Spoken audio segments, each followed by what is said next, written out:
Oh, let's try to actually do it. Boris Johnson, the Brexit, and his government of the people. Do you want to try it? The British deputies have already voted on this Friday by 358 yes against 234 no by ratifying this agreement of the Brexit suggested by the Prime Minister Boris Johnson. This large support of the withdrawal agreement bill, which actually transposes the modality of the divorce in the law by placing itself in the midst of a legislative work by separating from the European Union legally, is one first step crucial to the Parliament. After its primary vote, the text should also be debated in detail up until the January 7th, and it should also be adopted definitively by the elected members in the Chamber of the Communal Leaders on January 9th. However, just like what has been tweeted by Boris Johnson, this has been portrayed as a great victory of the legislative works by the legislators on December 12th. Quote unquote, this is a step closest to the realization of the Brexit. And after referendum of 2016, in the 3 years of the hesitation and the crisis that have followed and dominated the British politics, the Conservative leader seems to be very close to one's own dream plan that has never been achieved before by placing oneself to the closest to its dream. Seems to be in the proximity that has never been experienced before to keep one's promise of living the European Union by taking off one very great step towards the goal, by pushing the direction. The traditional discourse of the Queen Thursday has also supported and emphasized the priority of the government in a row with no cessation. The departure of the United Kingdom from the European Union on January 31st, after 47 years of the common life and a shared time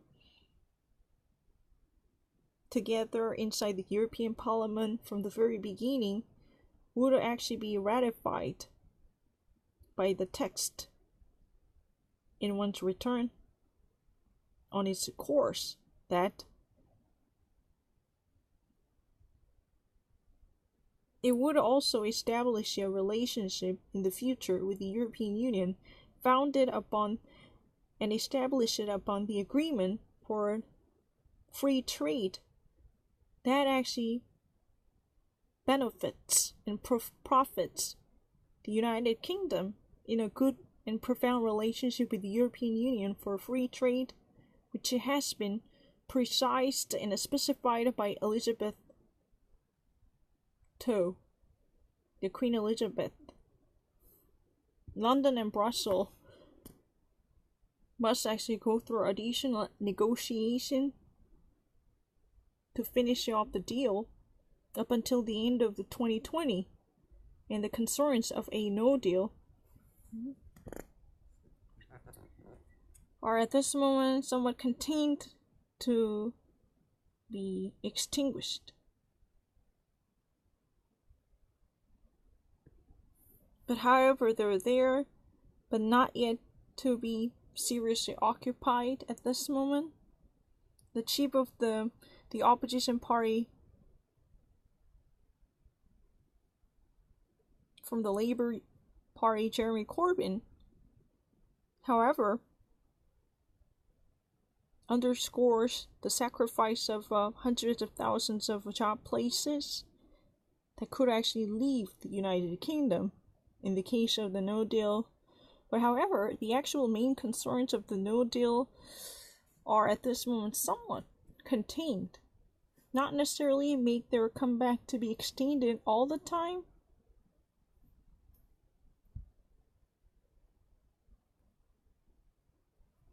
However, they're actually, making their serious concerns at this moment. It has never been finished. The actual concerns of the no deals are still present at this moment. That's true. Even though they were somewhat mitigated. If I ever been actually, be very specific, it has been mitigated in the face of a great success. However, they're not actually, completely rooted out or irrationated. Because even actually, the leader of the opposition party, Labour Party's head, Jeremy Corbyn, still actually emphasizes the very sacrifice that could be taken in the case of a no deal, costing hundreds of thousands of job places, because that's not really finished off. That would not be actually wiped off from the floor by irrationating the possible roots of concern in the case of a no deal, because they were still present, but slightly contained, tell the truth. In the contextual sense, because of this positive move inside the British Parliament, it has been contained. However, it's not really completely irrationated or exterminated to be completely removed or wiped off from the floor. That's not really the case. I just really wanted to give additional explanation because I've been actually concerned that people actually say that, oh, you don't really read between the lines. That's not necessarily the case. I'm actually providing additional and extra information because I just really wanted to verify that I truly read by understanding the nuance of it. It says that, oh, not really completely removed. What does that mean? Even though it's just slightly contained, that does not mean this would be forever and more completely irrationated or exterminated or rooted out or uprooted to be removed on the surface. No, that's there. That's what I wanted to say. That don't get that wrong.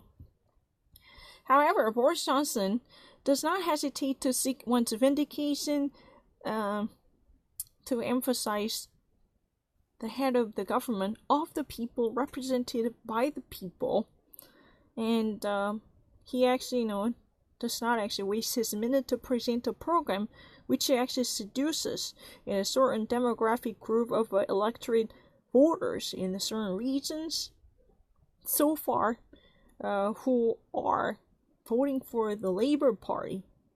That means, Boris Johnson does not waste his saliva. He immediately actually, go to the very demographic. No. Oh, what am I missing? No, I never miss anything. He does not waste any moment to go to. That's what I said. I never miss it. I don't really understand that. I said he does not waste to go to. That's what I mean. The continuation of the sentence. Excuse me, it was a continuation of the sentence. He does not waste. And then ellipsis and go to. That's what I said. He does not waste to go to. That's what I said. Don't get that wrong. That means, he does not actually waste to go to the demographic group in certain regions, traditionally voting heavily for the Labour Party, led by Jeremy Corbyn. I've never actually hesitated. Excuse me, what have I actually done wrong? I don't really understand that. Because, he actually, he does not hesitate to present a program that actually seduces an electoral group in certain regions, traditionally, up until this moment, heavily voting for the Labour Party led by Jeremy Corbyn. How about that? I said that he does not waste to present a program, then, comma, and he does not waste to go to. That's actually a parallel condition. I never lied. I said he does not waste to present a program, and then pause, he does not waste to go to. That's really the connection. And he does not waste to present a program and go to. I said it because it's a connection. He does not waste to present, and he does not waste to go to. This is all connected sentences. I'm not lying. The only reason that I decide to do is he does not waste to present and he does not waste to go to. That was really the reason. In a parallel injunction and conjunction, that's really the reason why I said he does not waste to go to. Don't get that wrong. And as he has already announced this Thursday, the Prime Minister hopes particularly to reinforce the public system of the health and the infrastructures of the country after the years of austerity. Just like, as he has already announced on this Thursday, this Prime Minister hopes particularly to fortify the public health service as a National Health Institute and National Health Service. And he just hopes to reinforce the infrastructures of the country after several years of austerity by tightening up the belt for a couple of years. But this time he hopes to loosen up the wallet and pull the strings to spend more money. Already much familiar with the media, he actually used those voluntary wishers and voters. Boris Johnson accuses the BBC to take participation in the anti-conservative movement, and the Boris Johnson accuses the BBC to miss the objectivity and neutrality. Because, already pretty much familiar with the media, he used the willingness and the volition and the public sentiment and the voluntary voices with his own grandiose plan. Boris Johnson criticizes particularly the BBC, the public broadcasting system, by accusing this public broadcasting service of being part of the anti-conservative movement and the missing objectivity. And he has demanded the Treasury Department, as a Treasury Secretary Ministry, to look into the case of the financial budget given to the public group. And he would actually be, no, I never miss it. It would also be, limited to, his ministers to turn this, into the actual morning service by actually making it a publicized issue. Yeah, I've never actually missed it.